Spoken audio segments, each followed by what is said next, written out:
So hello everyone, কেমন আছো তোমরা? আশা করি তোমরা সবাই ভালো আছো। তো আজকের ভিডিওতে ডিসকাস করবো নতুন আরেকটি জব নোটিফিকেশান নিয়ে। আর এই নোটিফিকেশানটি এসেছে রেলওয়ে রিক্রুটমেন্ট বোর্ডের তরফ থেকে, ইন্ডিয়ান রেলওয়ের তরফ থেকে তোমাদের রিক্রুটমেন্ট এসেছে, একটি বিগ রিক্রুটমেন্ট, যার মধ্যে কনস্টেবল এবং তোমাদের এসআই নিয়োগ করা হবে। কনস্টেবল এক্সিকিউটিভ এবং এসআই নিয়োগ করা হবে। আর শুধুমাত্র 10 পাস, তোমাদের 10 পাস থাকলেই কিন্তু হয়ে যাবে। 10 পাস থাকলেই কিন্তু তোমাদের হয়ে যাবে। এখানে তোমরা দেখতে পাচ্ছ যে কনস্টেবলের মধ্যে টোটাল নিয়োগ করা হবে 4,208টি পোস্ট তোমাদের রয়েছে। কনস্টেবলের মধ্যে টোটাল 4,208টি পোস্ট, হিউজ রিক্রুটমেন্ট। এবং এসআইয়ের জন্য তোমাদের 452টি পোস্ট রাখা হয়েছে। এসআইয়ের জন্য টোটাল 452টি পোস্ট রাখা হয়েছে। তো এসআইয়ের জন্য তোমরা এখানে দেখতে পাচ্ছ যে ওপেনিং ডেট, যে ডেট অফ ওপেনিং, যখন তোমাদের অ্যাপ্লিকেশন শুরু হবে 15/4/2024। এই মাসে 15 তারিখ থেকে অলরেডি স্টার্ট হয়ে গেছে, তোমাদের অ্যাপ্লিকেশন স্টার্ট হয়ে গেছে। এবং তোমাদের ক্লোজিং ডেট, তো তোমাদের ক্লোজিং ডেট রাখা হয়েছে 14/5, নেক্সট মান্থের 14 তারিখ পর্যন্ত তোমাদের ক্লোজিং ডেট রাখা হয়েছে, ঠিক আছে। তাছাড়া তোমরা যদি কোনো ভুল করে ফেলো, তোমরা ভুল করে ফেলো, তাহলে তোমরা কিন্তু কারেকশন করতে পারবে। তো কারেকশন করার জন্য তোমাদের টোটাল ডেট রাখা হয়েছে 15/5/2024 থেকে 24/5/2024 পর্যন্ত তোমাদের তোমাদের কারেকশন ডেট রাখা হয়েছে। যদি তোমরা কোনো নামের মধ্যে বা অ্যাড্রেসের মধ্যে ভুল করে ফেলো, তাহলে তোমরা এটা কারেকশন করতে পারবে। তো এটা হচ্ছে তোমাদের এসআইয়ের জন্য। তো এসআইয়ের জন্য তোমাদের যে সাব ইন্সপেক্টরের জন্য তোমাদের এটা হচ্ছে লেভেল 6-এর পোস্ট। এবং তোমাদের যে স্যালারিটা থাকছে, ইনিশিয়াল পেটাই থাকবে 35,800, মানে এটা হচ্ছে বেসিক পে। তোমাদের যে আরও থাকবে এক্সট্রা অ্যালাউন্সের সব কিছু থাকবে। আর তোমাদের এজ রাখা হয়েছে 20 থেকে 28 বছর পর্যন্ত তোমাদের এজ রাখা হয়েছে ইউআর ক্যান্ডিডেটসের জন্য, ঠিক আছে। তো ইউআর ক্যান্ডিডেটসের জন্য 20 থেকে 28 বছরের তোমাদের এজ রাখা হয়েছে। টোটাল পোস্ট হচ্ছে এখানে 452টি, সেটা হচ্ছে এসআইয়ের জন্য। আর তোমাদের যে কনস্টেবল এক্সিকিউটিভের জন্য যে টোটাল পোস্ট, সেটা তো জানোই তোমরা, 4,208টি পোস্ট। এবং এটার ওপেনিং হচ্ছে তোমাদের 15/4/2024, এবং লাস্ট ডেট তোমাদের রাখা হচ্ছে 14/5/2024, সেম এসআইয়ের মতনই, ঠিক আছে। তো মের 14 তারিখ হচ্ছে তোমাদের লাস্ট ডেট। আর তারপরও তোমাদের কারেকশন করার তোমাদের সময় থাকবে এরকম 15/5/2024 থেকে 24/5/2024 পর্যন্ত তোমাদের কারেকশন করতে পারবে যদি তোমরা ভুল করতে পারো। আর অ্যাপ্লিকেশন কিন্তু অনলাইন করতে হবে। তো আরআরবি ওয়েবসাইটে গিয়ে তোমরা অ্যাপ্লিকেশনটা করতে হবে। আর এখানে তোমরা দেখতে পাচ্ছ যে কনস্টেবল এক্সিকিউট পোস্টার জন্য সেটা হচ্ছে একটা লেভেল 3 পোস্ট। এবং তোমাদের যে ইনিশিয়াল পেটা 27,100, তোমাদের বেসিক পেটা হচ্ছে 21,700, তোমাদের বেসিক পে 21,700, তার সাথে তোমাদের অ্যালাউন্সেস থেকে সব কিছু মিলে 40-45 হাজার টাকা তোমাদের স্যালারি হয়ে যাবে। তাছাড়া এখানে দেখতে পাচ্ছ যে মেডিকেল স্ট্যান্ডার্ডটা থাকতে হবে B1। এবং তোমাদের এজ ক্রাইটেরিয়া রাখা হচ্ছে 18 থেকে 28 বছর পর্যন্ত। তোমাদের কনস্টেবলের জন্য 18 থেকে 28 বছর পর্যন্ত তোমাদের, এটা হচ্ছে ইউআর ক্যান্ডিডেটসের জন্য। আর তোমাদের SC/ST ক্যান্ডিডেটসের জন্য কিন্তু রিল্যাক্সেশন রয়েছে। নেক্সট আমরা ডিটেইলে দেখে নেব যে তোমাদের কনস্টেবল পোস্টের ডিটেইলে কী চেয়েছে তারা। তো ডিটেইলের মধ্যে দেখতে পাচ্ছ তোমরা এখানে অ্যাপ্লিকেশন তোমরা কিন্তু অনলাইন করতে হবে। তোমরা জানো যে অ্যাপ্লিকেশন অনলাইন করতে হবে। তাছাড়া এজ রাখা হয়েছে 18 থেকে 28 বছর পর্যন্ত। আর এবং তোমাদের এখানে ন্যাশনালিটি ইন্ডিয়ান, সবাই, আমরা যারা ভারতীয়রা সবাই অ্যাপ্লাই করতে পারবে, ঠিক আছে। তো তাছাড়া এখানে দেখতে পাচ্ছ যে এজ রিল্যাক্সেশন, তো এজ রিল্যাক্সেশনের মধ্যে তোমরা এখানে দেখতে পাচ্ছ যে ইউআর ক্যান্ডিডেটস, SC/ST ক্যান্ডিডেটের জন্য 5 বছর রাখা হয়েছে, ওবিসি ক্যান্ডিডেটের জন্য 3 বছর রাখা হয়েছে, এক্স সার্ভিসম্যান ইউআর এর জন্য 3 বছর, এরকম করে সবার জন্য রাখা হয়েছে। এগুলো তোমরা একটু দেখে নেবে।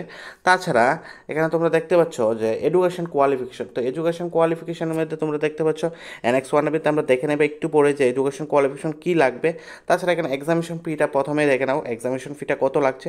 তো এক্সামিনেশন ফিটা লাগছে ইউআর ক্যান্ডিডেটসের জন্য 500, আর SC/ST ক্যান্ডিডেটের জন্য 250। এর মধ্যে একটা কন্ডিশন আছে, যখন তোমরা সিবিটি, এর মধ্যে অনলাইন টেস্ট হয়েছে, অনলাইন সিবিটি টেস্ট হয়, যদি তোমরা এপিআর করো, গিয়ে বসো, তাহলে কিন্তু ইউআর ক্যান্ডিডেটের জন্য 400 টাকা কিন্তু রিফান্ড হয়ে যাবে। আর SC/ST ক্যান্ডিডেটের জন্য যে পুরো 250 টাকা, ওটা তোমাদের রিফান্ড হয়ে যাবে, ঠিক আছে। তোমরা যখনই এক্সামে বসবে গিয়ে তোমাদের রিফান্ড হয়ে যাবে এটা।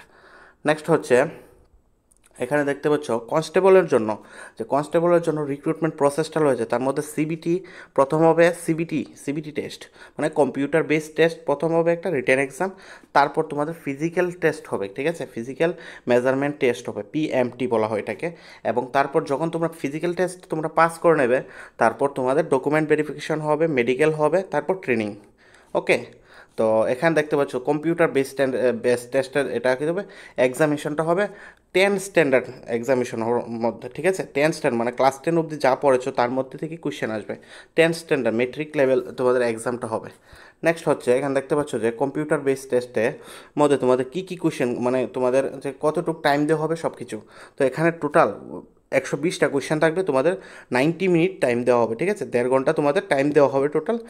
আর যদি তোমরা কারেক্ট আনসার করো তাহলে তোমাদের এখানে 1 মার্ক করে থাকবে, আর তোমাদের নেগেটিভ মার্কিং করো, যদি ভুল আনসার করো তাহলে কিন্তু এখানে নেগেটিভ মার্ক আছে। তো নেগেটিভ মার্ক 1/3 তোমাদের নেগেটিভ মার্ক থাকবে। ওকে, সেটাও তোমরা মাথায় রাখো। আর এখানে সিবিটি টেস্ট যখন ক্লিয়ার করে নেবে, তো সিবিটি টেস্টের মধ্যে যখন মিনিমাম পাস ক্রাইটেরিয়া রাখা হয়েছে, ইউআরের জন্য 35, এসির জন্য 30, এসসি এসটির জন্য 30% রাখা হয়েছে, এটা মিনিমাম পার্সেন্টেজ, মানে এত নিচে পেলে কিন্তু তোমাদেরকে রাখবি না, এত উপরে পেতে হবে, তারপর কাট অফ হবে। তো কাট অফ যত থাকে ততই পাবে। এবং তোমাদের ডিটেল তোমাদের কিন্তু সিলেবাস দেওয়া আছে, সেটা তোমরা আমাদের এটা ডিটেল নোটিফিকেশনটার মধ্যে তোমরা পেয়ে যাবে। আর এই ডিটেল নোটিফিকেশনটা আমি কিন্তু আমাদের টেলিগ্রাম চ্যানেলে দিয়ে রাখবো। তো টেলিগ্রাম চ্যানেলের লিঙ্ক তোমরা কিন্তু ভিডিও ডেসক্রিপশনে পেয়ে যাবে, ওইখানে গিয়ে তোমরা জয়েন করতে পারো। ওকে, তো নেক্সট আমরা দেখে নেব এখানে যে ফিজিক্যাল মেজারমেন্ট টেস্টটা। তো ফিজিক্যাল মেজারমেন্ট টেস্টের মধ্যে তোমাদের কী কতটুকু তোমাদের লাগবে। তো কনস্টেবল মেলের জন্য দেখো 5 মিনিট 45 সেকেন্ডের মধ্যে তোমাদের 1600 মিটার, ঠিক আছে, মেলের জন্য। আর ফিমেলের জন্য লাগবে 3 মিনিট 40 সেকেন্ডের মধ্যে 800 মিটার, প্লাস লং জাম্প দেখতে পাচ্ছ 14 ফিট, আর ওমেনদের জন্য 9 ফিট। তাছাড়া হাই জাম্প দেখতে পাচ্ছ তোমরা যে কনস্টেবল মেলের জন্য তোমাদের 4 ফিট, আর কনস্টেবল ফিমেলের জন্য তোমাদের 3 ফিট থাকবে, ঠিক আছে।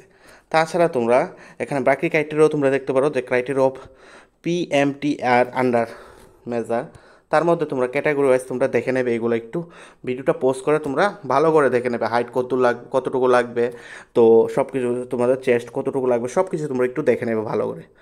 নেক্সট আমরা দেখে নেব যে ডকুমেন্টস। তারপর তোমরা যখন যখন তোমাদের ফিজিক্যাল টেস্ট হয়ে যাবে, ফিজিক্যাল টেস্টে তোমরা পাস করে নেবে, তোমাদের ডকুমেন্ট ভেরিফিকেশন। তো ডকুমেন্ট ভেরিফিকেশনের মধ্যে কিছু ডকুমেন্ট লাগবে, যেগুলো এখানে দেওয়া আছে, তোমরা এখান থেকে তোমরা দেখতে পারবে যে ডকুমেন্ট কী কী লাগবে, ঠিক আছে, এগুলো একটু দেখে নেবে তোমরা। নেক্সট হচ্ছে আমরা দেখে নেব যে মেডিকেল, তারপর হবে মেডিকেল এক্সামিনেশন ট্রেনিং, ঠিক আছে। আর অ্যাপ্লাই তো তোমরা অনলাইন করতে হবে। ওকে, তো এখন আমরা দেখে নেব যে তোমরা কোথায় অ্যাপ্লাই করবে। তো কোথায় অ্যাপ্লাই করবে, যারা ত্রিপুরা থেকে আছো তোমরা কোথায় অ্যাপ্লাই করবে, তোমরা কিন্তু আরআরবি গুয়াহাটিতে অ্যাপ্লাই করবে, বিশেষ করে আরআরবি গুয়াহাটিতে তোমরা কিন্তু অ্যাপ্লাই করবে। ওকে, তোমরা কিন্তু যে কোনো একটা আরআরবিতে কিন্তু অ্যাপ্লাই করতে পারবে, সবগুলো আরআরবির মধ্যে অ্যাপ্লাই করতে পারবে না, ঠিক আছে, রিজন ওয়াইজ। আর তো নর্থ ইস্ট রিজনের জন্য কিন্তু আমাদের আরআরবি গুয়াহাটি ওটা রয়েছে, ওটাতে অ্যাপ্লাই করতে পারে, এক্সাম কিন্তু ত্রিপুরাতেই হবে। নেক্সট হচ্ছে তোমরা এখানে দেখতে পাচ্ছ যে education qualification 10 pass or equivalent, ঠিক আছে, 10 পাস থাকলেই তোমরা হয়ে যাবে, ঠিক আছে। 10 পাস যে কোনো বোর্ড থেকে 10 পাস হলে হবে, কোনো মার্কসের কোনো যে কোনো পার্সেন্টেজ থাকলেই হবে। ওকে, ঠিক আছে। এখন আমরা দেখে নেব একটু যে আমাদের যে এসআই পোস্ট, তো এসআই পোস্টের জন্য তোমরা প্রথমেই তোমাদেরকে বলেছিলাম যে 452টি পোস্ট রাখা হয়েছে এসআই পোস্টের জন্য, ঠিক আছে। আর এখানে এসআই পোস্টের জন্য যে তোমাদের এজটাও রাখা হয়েছে তোমাদের 20 থেকে 28 বছর, ঠিক আছে, 20 থেকে 28 বছর রাখা হচ্ছে তোমাদের এসআই পোস্টের জন্য যে এজটা। তাছাড়া তোমাদের এখানে রিল্যাক্সেশন রয়েছে, এসসি এসটি ক্যান্ডিডেটদের জন্য রিল্যাক্সেশন রয়েছে 5 বছরের, ওবিসি ক্যান্ডিডেটের জন্য রয়েছে 3 বছর, এরকম করে সবার জন্য রয়েছে। তোমরা এগুলো একটু দেখে নেবে, আমাদের ডিটেল নোটিফিকেশনটা আমরা দেওয়া থাকবে আমাদের টেলিগ্রাম চ্যানেলে, ওইখান থেকে তোমরা দেখে নেবে। আর তাছাড়া এখানে তোমরা দেখতে পাচ্ছ যে তোমাদের এখান থেকে পিইটি টেস্ট হবে, বিশেষ করে যে এসআইয়ের মধ্যে। তো পিইটি টেস্টের মধ্যে সেম এখানে দেখতে পাচ্ছ যে 6 মিনিট 30 সেকেন্ডের মধ্যে 1600 মিটার মেলের জন্য, আর ফিমেলের জন্য 4 মিনিটের মধ্যে 800 মিটার, প্লাস আর লং জাম্প 12 ফিট মেলের জন্য, আর ওমেনের জন্য তোমাদের 9 ফিট। আর হাই জাম্প হবে তোমাদের 3 ফিট 9 ইঞ্চ ফর মেলের জন্য এবং 3 ফিট ফর ফিমেল ক্যান্ডিডেটসের জন্য, ঠিক আছে। তাছাড়া এখানে দেখতে পাচ্ছ পিএমটি আর মেজার আন্ডারের মধ্যে তোমাদের যে হাইট, তো মেলের জন্য লাগবে 165 ফর ইউআর ক্যান্ডিডেটসের জন্য, আর এসসি এসটি ক্যান্ডিডেটের জন্য 160, এরকম করে ফিমেলদের দেওয়া আছে, সবারই দেওয়া আছে।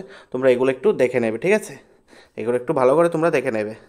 নেক্সট হচ্ছে এখানে তোমরা দেখতে পাচ্ছ যে নোট দেওয়া আছে যে 1600-800 metre event on only one chance, এতে ঠিক আছে, one chance will be given, একবারে কিন্তু তোমাদের চান্স দেওয়া হবে, ঠিক আছে, যে যে রানিংটা তোমরা একবারের মধ্যে কিন্তু তোমরা ক্লিয়ার করতে পারবে, না হলে ফেল হয়ে যাবে, ঠিক আছে। তো তোমাদের যদি আর কোনো ডাউট থাকে তোমরা অবশ্যই কমেন্ট করে জানাও, আমরা অবশ্যই তোমাদের কমেন্টে রিপ্লাই করব। আর এরকম জব নোটিফিকেশন সবার আগে পাওয়ার জন্য অবশ্যই চ্যানেলটাকে সাবস্ক্রাইব করে রাখো। আর তোমরা অবশ্যই আমাদের টেলিগ্রাম চ্যানেলে জয়েন করে রাখো, ওইখানে কিন্তু তোমরা এটার নোটিফিকেশনটা পেয়ে যাবে, ওইখান থেকে তোমরা ভালো করে নোটিফিকেশনটা আরও দেখতে পারবে, ঠিক আছে। আর তোমাদের যদি যে কোনো কোয়ারি থাকে তোমরা কমেন্ট করতে পারো, আমরা অবশ্যই রিপ্লাই করব। ওকে, থ্যাংক ইউ, এবং তোমরা প্রিপারেশনটা ভালো করে শুরু করে দেবো, কারণ এটা একটা গুড অপরচুনিটি, ঠিক আছে, ভালো একটা অপরচুনিটি এসেছে, শুধুমাত্র 10 পাস হলেই হবে। ওকে, তো ভালো করে প্রিপারেশনটা শুরু করে দাও। Thank you.